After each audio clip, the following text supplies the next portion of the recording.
Don't behave like an outlaw. Comply with the appeal court judgment.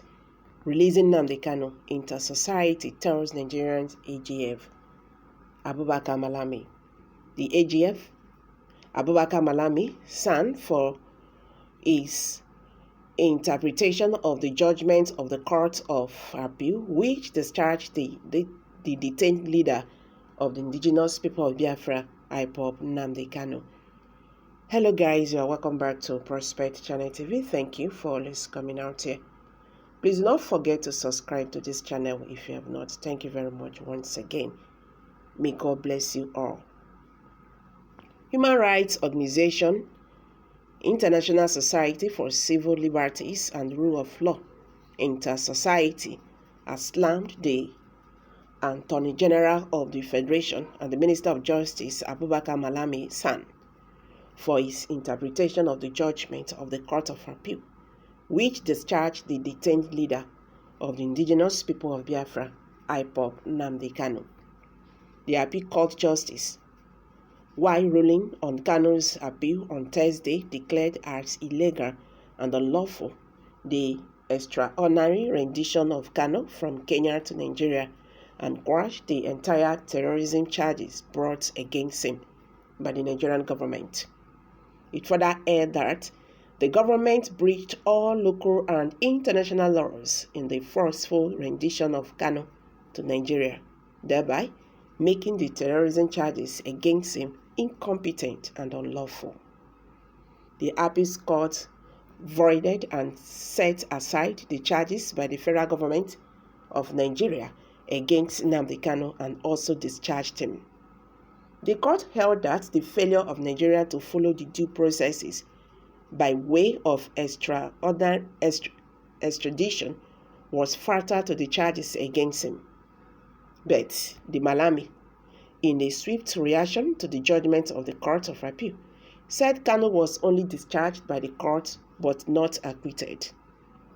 Malami, in a statement issued through his special assistant on media and public relations, Omar Gwandu, said the court's decision was on a single issue that bordered on rendition. He maintained that there were other issues predating Kanu's rendition on the basis of which Kanu jumped bail, which remained valid issues for judiciary determination. Reacting to the disposition of the AGF, Intersociety said, is gravely pushing Nigeria into regional and international abyss of mockery and charlatanism with far-reaching consequences on the country's socio-economic development, regional and international human rights, the rule of law and democracy, rating and trade and investment policies, including foreign direct investment, FDI.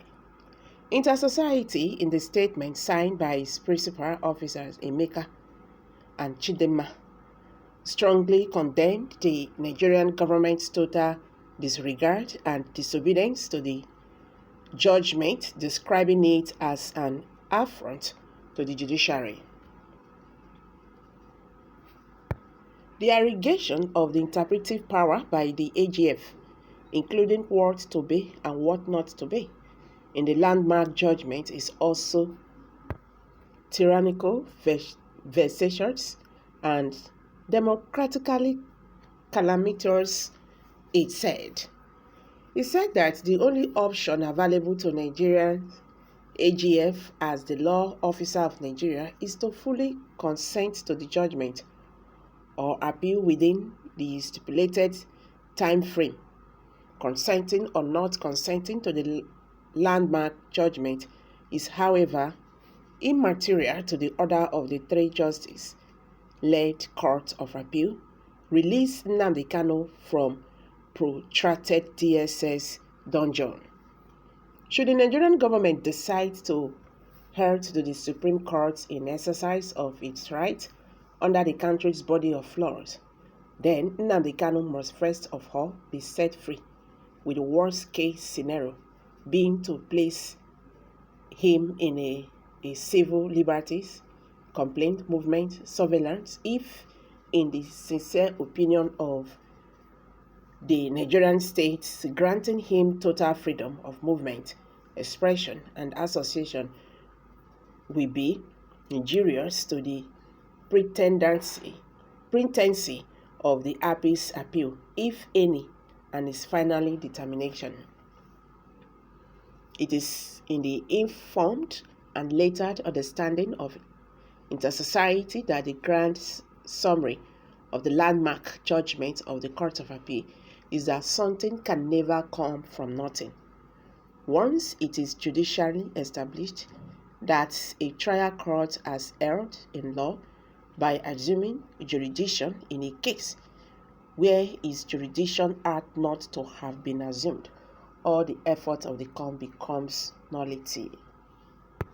The right group further stated, with the latest landmark judgment, the role of the trial court of first instance, Justice Binta Inyako, led Abuja Federal High Court, is permanently put on hold pending the determination of the API's appeal at the Supreme Court, if any. The AGF is constitutionally mandated by Section 287 bracket 2 of Nigeria's 1999 Constitution to comply and enforce the judgment to the letter, and he must not act like an outlaw. Okay. AGF. This is a very shameful thing, no? The international community will be laughing at us. Look at our AGF. He does not even know the law.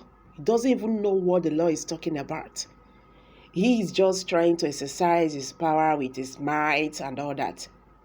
How did you bring this man back to Nigeria? How did this man left his father's home in 2017?